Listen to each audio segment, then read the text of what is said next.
ilé iṣẹ́ kan wà tó máa ń gbóhùn sáfẹ́fẹ́ ilé iṣẹ́ kan wà tó máa ń gbóhùn sáfẹ́fẹ́ Owutu FM Ìkòròdú náà kalẹ̀ sí bẹ́ẹ̀ bá fẹ́ polówó ọjà ẹ lọ bá mi rí wọn ìṣílẹ̀ lẹ fẹ́ ṣe ìpolówó ọjà lẹ fẹ́ ṣe ìyàwó lẹ fẹ́ ṣe ẹ máa lọ sí Owutu àwọn náà ṣe bẹ̀bẹ̀ ẹ lọ gbẹ́nu sí máìkì lọ́dọ̀ àwọn Owutu ṣe bẹ̀bẹ̀ ìgbólóhùn ni wọ́n wà nílùú Ìkòròdú ó yẹ má yí kúrò bẹ́ẹ̀ yẹn bá mi bàbá mi ẹ̀gbọ́n mi àbúrò mi Owutu FM ní kẹ́ máa gbọ́ ní gbogbo ìgbà iléeṣẹ́ kan àrà ọ̀tọ̀ tí wọ́n ń gbóhùn sáfẹ́fẹ́ gbogbo nǹkan yóò fẹ́ ṣe ẹ lọ bá wọn wọ́n pẹ́ fẹ́ polówó ọjà ní ẹ fẹ́ tajà ní ẹ fẹ́ bá wọn dòwò pọ̀ ní lóríṣiríṣi ní ìṣílẹ̀ ní ilẹ̀ lẹ́fẹ́ tà ní kódà tó bá rẹ̀ yín jẹ ẹ máa bọ̀ Owutu FM kẹ́ wá gbẹnu sí máa thank you very much Owutu ni o. ìtàn tí ó ní tán má gbàgbé o àwọn kan tí ló gbà sẹ́yìn ìtàn ṣì ń bẹ láyé o táyé ò rántí wọn mọ́ alágbára tó ló gbà lọ́wọ́ ẹ sọ fún wọn o wípé lálá tó lọ sókè ó sì máa wálẹ̀ kò sóhun tí ó ní rẹ̀ láyé. bẹ́ẹ̀ni kò sóhun tí ó ní rẹ̀. ìwọ ló kìkì àwọn kan lọ́wọ́lọ́wọ́ ìwọ lọmọdé fẹ́rí làgbà fẹ́rí ọjà lórí jìnlẹ̀ kò máa yẹ o wípé lálá tó lọ sókè ó sì máa wálẹ̀ kò sóhun tí ó ní rẹ̀ láyé ń bí. wáàsí ni orin tí yóò kí fi wọlé fún ẹni tó bá ní etí tó dẹ̀ ń gbọ́ràn dáadáa bàbá lẹ́nu ọjọ́ mẹ́ta agboolé fújì ó ń mì lògbòlògbò lẹ́nu àná sí nìsa ó ń mì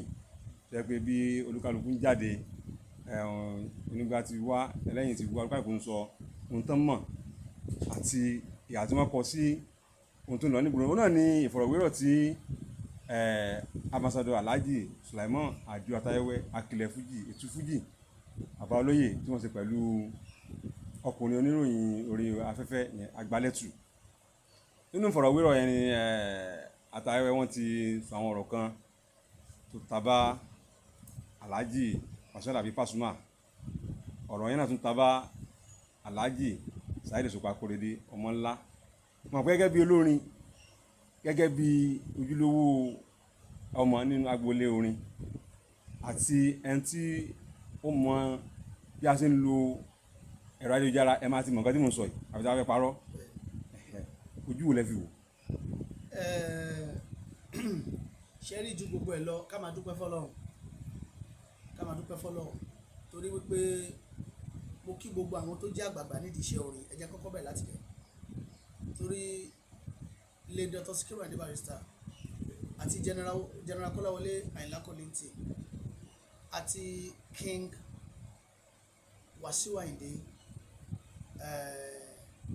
olórí ọmọọba bàbá mo kí yín o àwọn làbá kí torí ká ní wípé kì í ṣe pé àwọn tẹ̀síwájú nídìí iṣẹ́ fújì ó ṣeé ṣe kí fújì ká má gbọ́ wọn móríṣiríṣi wá àwọn Pasuma Òṣùpá àwọn ọ̀gá wa tó wà wájú Màláíkà Akilẹ̀ One Àdìó Atawẹ́wẹ́ àwọn bàbá wa Rashidi Ayinde Mèrègè bàbá mi Àrẹsà Ṣínà Àkànní ìbàforin o bàbá mi Àkàndé Òbésèrè ọmọ Rápálá Ṣẹ̀fíù Àlàó bẹ́ẹ̀ bẹ́ẹ̀ lọ Màláíkà Rẹ̀mí Àlùkò Táyé Kọ́rẹ́nsì kódà tó fi dórí Ṣáńkó ó yẹ ká máa dúpẹ́ lọ́wọ́ wọn ni àwọn tí mo kà sílẹ̀ lọ yìí for me kì í ṣe wípé bóyá wọ́n ti bẹ̀rẹ̀ orin síwájú ọ̀pọ̀lọpọ̀ olórin tí ò lórúkọ lẹ́nu ṣùgbọ́n ní iṣẹ́ music especially Fuji music mo wò ó wípé wọn fi bí wọ́n ṣe bẹ̀rẹ̀ iṣẹ́ orin wọn fi kà tó bá ṣe yára blow sí òun ni wọ́n kà àwọn kan wà wọ́n ti ń kọrin for 40 years táyé òde gbọ́ wọn ti now wọn ò dẹ̀ fi iṣẹ́ ilẹ̀ ti now tí ẹ bá blow lọ́la Ṣáńkó máa sọ pé lẹ́yìn òun ló jáde normal torí wọ́n ti mọ Ṣáńkó before káyé tó mọ̀ ṣàwárí ọ̀rọ̀ tí ó ṣẹlẹ̀ nípa interview yẹn mo wò ó from A to Z ojú tèmi kàn fi wò ó ni wípé Alhaji Sulaiman Adio Atawẹwẹ ìgbà tí wọ́n béèrè nínú ìtafẹ́ wọn ní kó má parọ́ èmi o tí yẹn bá ti sọ fún mi pé wàhálà òótọ́ lòun sọ èmi gbà pé òótọ́ ló sọ gbogbo nǹkan tó sọ yẹn mo gbà pé òótọ́ ó kàn jẹ́ wípé tí àwọn ọ̀rọ̀ kan bá ṣẹlẹ̀ àwọn ọ̀gá wa tí wọ́n bá wí gbogbo àwọn táwọn sọ yẹ ọ̀gá wa ní gbogbo wọn o àwọn ò lẹ́nu ọ̀rọ̀ níbi táwọn bá wà o kọ́lọ̀ ń gbé àwa náà kó gbé wa ga kó gbé wa sókè àwọn tó jẹ́ ti King Dr. Saheed Òṣùpá tó bá gbọ́ àwọn diefans wà àwọn diefans yẹn tí wọ́n bá gbọ́ bàbá wọn lè láìkẹ́ Alhaji Suleiman Adio Atawẹ́wẹ́ torí pé diefans Saheed Òṣùpá ni wọ́n àwọn tó jẹ́ ti Paso tó bá gbọ́ àwọn náà faraya àwọn ẹni olórin tó bá jọ̀gá ńlá ibùkẹ́nìyẹn ju ọ̀gá ńlá lọ tó bá jáde tó bá sọ wípé òun pẹ̀lú ọ̀gá ńlá lẹ́gbẹ́ àbí òun ju ọ̀gá ńlá lọ kódà kó ju lọ lóòótọ́ kọ́ọ̀gá ńlá gan mọ̀ pé ó ju òun lọ àwọn tó ń tẹ̀lé wọn gẹ́gẹ́ bí olórin ṣe mọ̀ pé ọ̀gá ńlá family wà Olúfimọ́ wà Kíbla wà Ètú Òsì wà Ológbòjò wà ṣe ọ̀dà sáà apọ̀lọ́ bẹ́ẹ̀ Arábàmbí bàbá gbogbo wa wọ́n wà tẹ́nìkan bá sọ̀rọ̀ sọ́nbà ní pé ọ̀rọ̀ ẹ̀ ó ta bá Ológbòjò kẹ́nìyẹn ju Ológbòjò lọ lóòótọ́ wọn nígbà ṣẹlẹ̀ wọ́n lè sọ̀rọ̀ gálásì kí Sharafa máa wò kò kọ́ sí kò máa sọ̀rọ̀ Sharafa dìgbò ó máa sọ̀rọ̀ nọ́màdì wọ́n lè sọ̀rọ̀ King Dr. Saheed Òṣùpá kẹ́ni kí Saheed tún máa wò ó máa sọ̀rọ̀ nǹkan tẹ́mi kàn rí sí gbogbo ẹ̀ ní wípé Alhaji Suleiman Adio Atawẹ́wẹ́ wọ́n sọ̀rọ̀ kan nínú interview yẹn tẹ́mi láì wọ́n láwọn bí àwọn mẹ́jọ kan ti kóra wọn jọ wọ́n fẹ́ kí fújì wọ́n fẹ́ kí fújì parẹ́ àwọn fẹ́ kí wọ́n máa lọ sókè àwọn fẹ́ kí fújì ga ju bí ó ṣe wà yìí lọ pé gbogbo àwọn yẹn làwọn ṣètò gbogbo àwọn táwọn kóra ọjọ́ àwọn ṣètò pé kí fújì lè máa ga kí fújì lè jọkàn ìyẹn lèmi ìbá bẹ gbogbo wa kì í ṣe pé ẹ má jẹ́ ká máa ṣọ́ ẹnu ara wa àwọn táwọn sọ̀rọ̀ ń pa wọn yìí wọn ò bára wọn jà o gbogbo aláfi tí gbọ́ ìtàbí yẹn o wọ́n ló níbi àwọn olè ṣe káwọn máa sọ̀rọ̀ lọ́jọ́ ìgbìnà ọjọ́ kejì ẹ jẹ́ fún yín ní ẹ̀sáàpù kan ọ̀rọ̀ kan ṣẹlẹ̀ lọ́lẹ́jọ́ mẹ́ta yìí lẹ́nu bá mi látọ̀dọ̀ bá mi ààrẹ àgbáyé Fuji Scorpido pẹ̀lú bàbá mi Rashidi Ayinde Fuji Merege bàbá mi làwọn méjèèjì Rashidi Ayinde Fuji Merege wọ́n á lè ṣe máa pè wọ́n ní bàbá ẹ̀wọ̀n ní àwọn kíkí bẹ̀rẹ̀ tó kú jẹ́ mẹ́ta bàbá mi ni wọ́n ààrẹ Sashina Akànnì bàbá mi ni wọ́n ẹ jọ̀ọ́ ọ̀rọ̀ lórí social media ọ̀rọ̀ dàpọ̀ ó kọlu ra wọn ta ni kí wà lẹ́yìn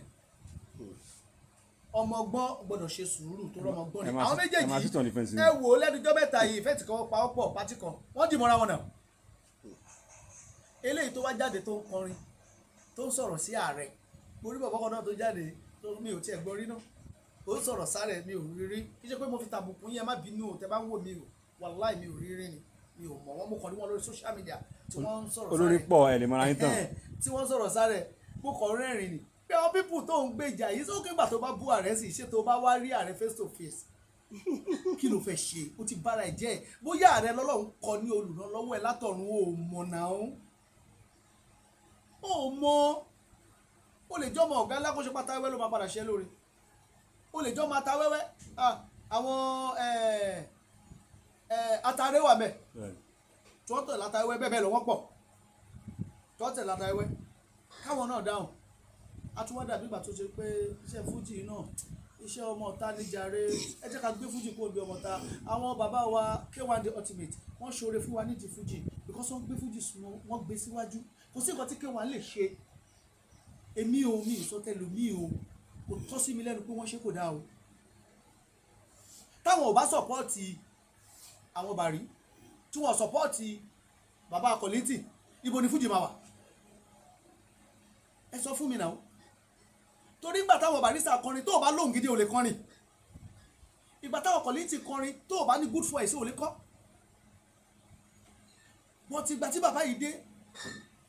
kíní kan tán lásán ó disco ó dùn láti jó ó easy for everybody ìwé ìtàn fi gbé yẹn wọ́n wà classical ó yàtọ̀ fújì sún síwájú so mo rọ gbogbo wa agboolé fújì gẹ́gẹ́ bí orúkọ wa Fullman Unity ilé aláyọ̀ ayọ̀ ni